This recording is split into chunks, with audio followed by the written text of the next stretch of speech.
আজ ভোর ভোর উঠেই একদম ঘুম থেকে উঠেই চলে গিয়েছিলাম এক জায়গায়।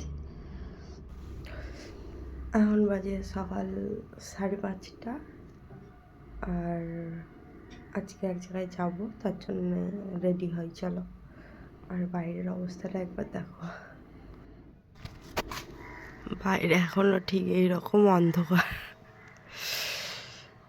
একটু পরেই বলছে যে কোথায় যাচ্ছি আজকে। আমি ড্রেস পরে রেডি হয়ে গেছি, আর আজকে প্রচণ্ড ঠান্ডা ছিল, প্রচণ্ড ঠান্ডা লাগছে গাইস। সকালবেলার চিয়া সিডস, সকালে ভেজানো চিয়া সিডসটা খেয়ে আস্তে আস্তে আমি স্কিন কেয়ার করতে শুরু করি। সকালে যেটা নর্মাল আমার স্কিন কেয়ার থাকে ওটা করা। আজকে আমরা চলে গিয়েছিলাম একটা জঙ্গলে, নর্থ বেঙ্গল বৈকুণ্ঠপুর যে ফরেস্ট আছে ওইখানে হচ্ছে বনদুর্গা পুজো, মানে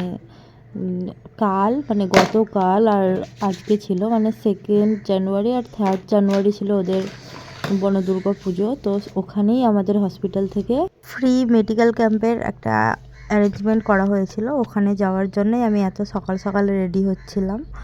তো মোটামুটি রেডি হয়ে নিয়ে আমি তাড়াতাড়ি করে বেরিয়ে পড়ি। তো কারণ আমাকে বলা হয়েছিল যে 6:30টার মধ্যেই হসপিটালে পৌঁছে যাওয়ার জন্য, সেই মতো আমি রেডি হয়ে বাড়ির থেকে বেরিয়ে যাই। এখন আমি আমার চুলটা বেঁধে নিচ্ছি। আমার চুলটা অনেকটাই ছোট, তো আমি সেরকম কোনো স্টাইল করতে পারি না। দেন একটা ছোট্ট মতো একটা ইয়াররিংস পরে নিই, আর আজকে এই কালো ড্রেসটার উপরে একটা সাদা কালারের সোয়েটার পরছি। আমার ড্রেসটা কেমন লাগছে আমাকে জানিও কমেন্টে।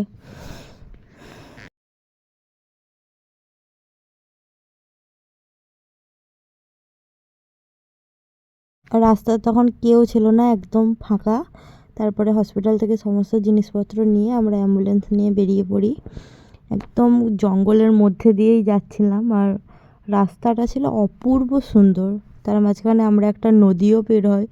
নদীতে সেরকম একটা জল ছিল না, অল্পই জল ছিল, কিন্তু জঙ্গলের রাস্তাটা ছিল মানে একদম অপূর্ব সুন্দর। এরপর ওখানে পৌঁছে যাওয়ার পরেই প্রথমেই মায়ের দর্শন করি, তারপরে আশেপাশেটা একটু ঘুরে বেড়াই। এখানে অনেক দূর দূর থেকে অনেক নাগা সন্ন্যাসীও এসেছিলো। সকালবেলা তো অতটা ভিড় ছিল না। তারপরে আস্তে আস্তে মানে ভিড়টা বাড়ে আর কি বিকেলের দিকে। তারপরে দেখলাম যে ওখানে খিচুড়ি প্রসাদ দিচ্ছিলো, তো আমরাও লাইনে গিয়ে দাঁড়িয়ে পড়ি।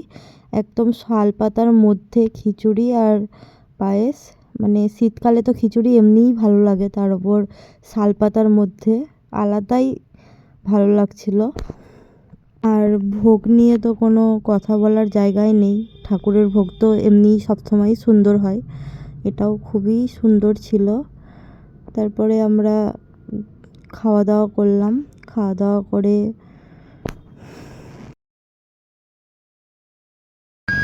এদিক থেকে গাজলদোয়ায়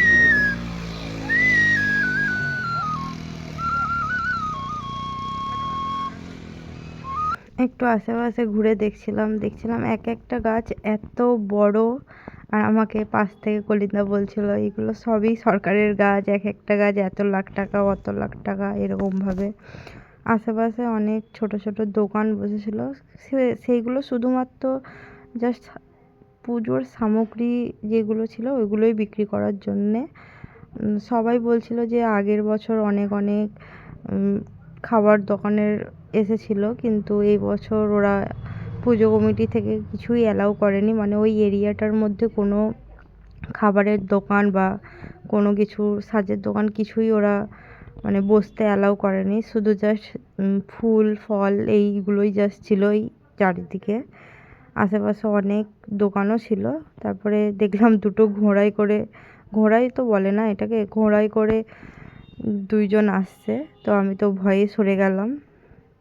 আর এই পুজোটা এখানে 45 বছর থেকে হচ্ছে, ওটাই ওখানে লেখা ছিল। আর একটু বেলা হতেই অনেক অনেক লোকজন এসেছিলো, অনেক ভিড় হয়ে গিয়েছিল। মন্দিরের মধ্যে একদম লোকজন ভর্তি হয়ে গিয়েছিল। তো ওটাই একটু ঘুরে ঘুরে দেখছিলাম আমরা সবাই।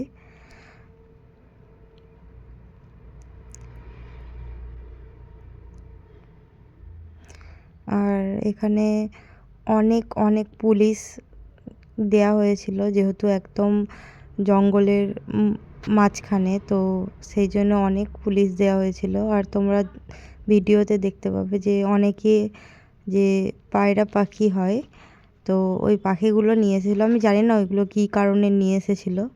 তো চারিদিকে ঘুরে দেখতে দেখতে দেখলাম আবার প্রসাদ দেওয়া হচ্ছিল। তো গিয়ে দেখলাম ওখানে একটা ভাত, ডাল আর একটা সব রকম সবজি দিয়ে তরকারি বানানো হয়েছিল। তো ওটা খাওয়া দাওয়া করে আমরা প্রায় ওই 4টের দিকে ওখান থেকে ব্যাক করি, কারণ পুজো কমিটি থেকেই বলা হচ্ছিল যে এবার বেরিয়ে যাওয়ার জন্য।